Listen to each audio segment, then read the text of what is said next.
Baishapa, Ñandeyarata Penderobasa. ¿Qué tal amigos? ¿Cómo están? Que Dios les bendiga. Continuando con nuestra lección, voz activa, hoy tenemos la tercera clasificación. Quiero que me atiendan. La número 3, Ñe Apolkapuj, significa voz objetiva.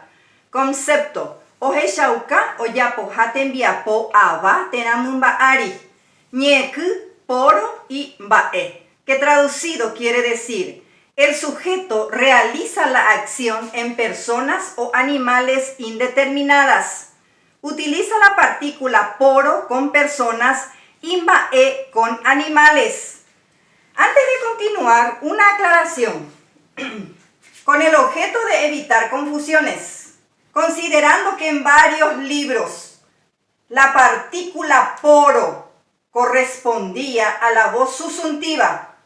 Inclusive en los diccionarios aparecen poro como partícula de la voz susuntiva. A la fecha, con la nueva gramática oficial de la Academia de la Lengua Guaraní, editado en el 2018, la partícula para la voz objetiva es poro y la partícula bae. Hecha la aclaración, continuamos. El primer verbo que tenemos, halju, es un verbo oral que significa amar.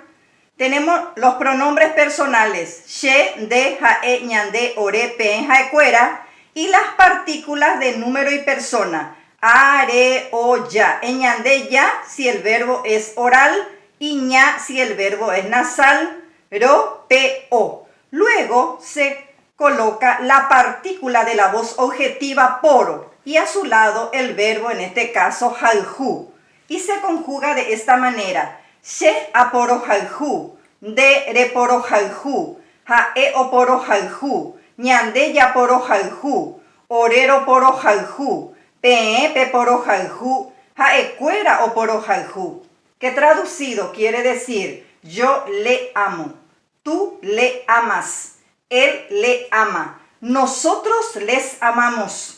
Nosotros les amamos, vosotros os amáis, ellos les aman.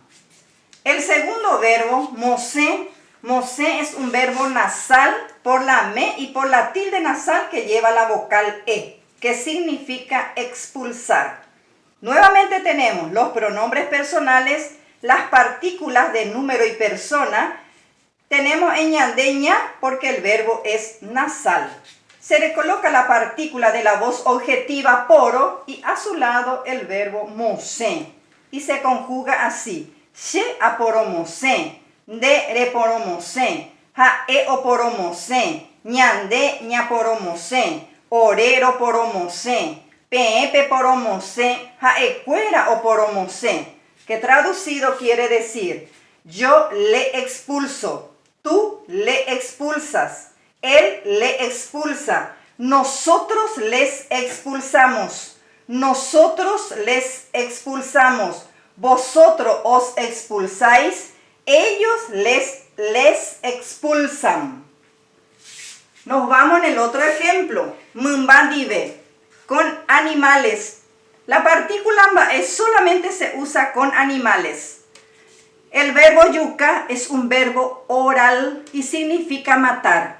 Tenemos nuevamente los pronombres personales, las partículas de número y persona, pero en ñande se usa ña, aunque tengamos verbo oral. ¿Por qué? Porque mbae es una partícula nasal, por eso en ñande se usa ña.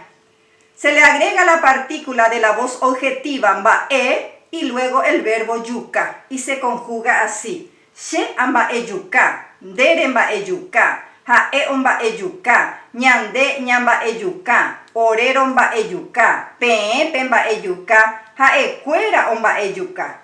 Que traducido quiere decir: yo le mato, tú le matas, él le mata, nosotros les matamos, nosotros les matamos, vosotros os matáis, ellos les matan.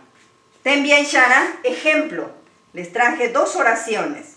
La primera oración: pembo ejara o poromose temimbo m, que traducido quiere decir: esa profesora le expulsa al alumno. La número 2, Pekarai omba eyukaje tabaka, que traducido quiere decir, ese señor mata muchas vacas. Nos damos cuenta que en ambas oraciones los verbos llevan poro cuando se refiere a persona y mbae cuando se refiere a animales. Vemos que el sujeto, en este caso, pembo ejara, y en el segundo, pekarai, el sujeto realiza la acción, tanto en persona como en animales. Así termina nuestra lección de hoy. Ya yo ya bebé.